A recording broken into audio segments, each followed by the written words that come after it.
Hi, so I'm sure you know that France was deep in debt during the French Revolution. But did you know that France was 4 billion livres? I think that's how you say it, in debt. This would amount to around 40 billion US dollars. Now imagine you're a part of the lower class in France. You barely have enough money to provide for yourself and your family, but you're the one that's getting taxed most by the king in attempts to pay off the debt. Seems really unfair, right?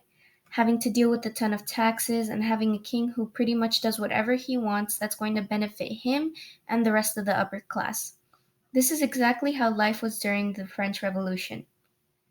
So, to start off, let's talk about the concept of absolutism. Absolute monarchs didn't share their power with anyone, not a council, not a parliament. They pretty much did whatever they wanted and didn't need any sort of clearance from anyone. One major part of absolutism is the idea of the divine right of kings. This is the idea that kings got their power from God and that their judgment shouldn't be questioned. France greatly profited from this, even though they didn't really have any religious belief in the idea, since it was a way to get France's population to stay loyal to the king. King Louis XIV is a popular example of an absolute monarch. He had a famous saying, L'état c'est moi, which meant I am the state. Absolute monarchs used their power to give favor to themselves and made it so that royalty and other powerful people didn't have to do certain things like pay taxes. This brings me to our next topic, the three estates. This was essentially a class system. The first estate consisted of the clergy and church officials who ran the church. The second estate contained the nobility, which included the royal family but excluded the king. The third estate was made up of the rest of society, which basically meant all the peasants and common people of France. The first two estates didn't need to pay taxes at all. The first estate collected rent from people living on their land and collected taxes from things like bread. The third estate no doubt had it the worst out of the three.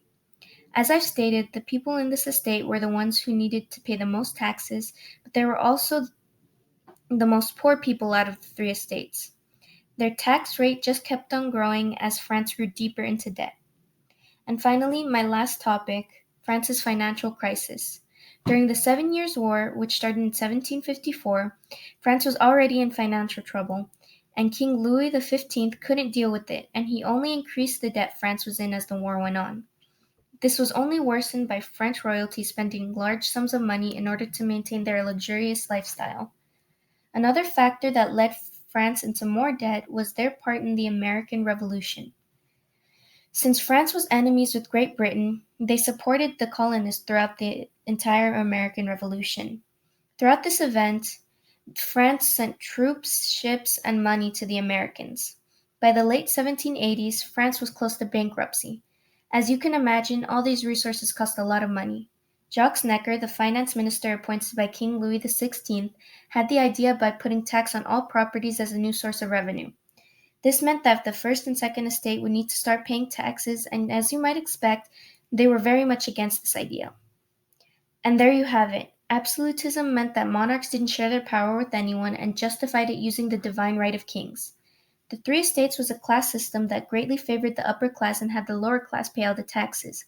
And finally, France's financial crisis only got worse as years went by for multiple reasons, including France's involvement in the French Revolution.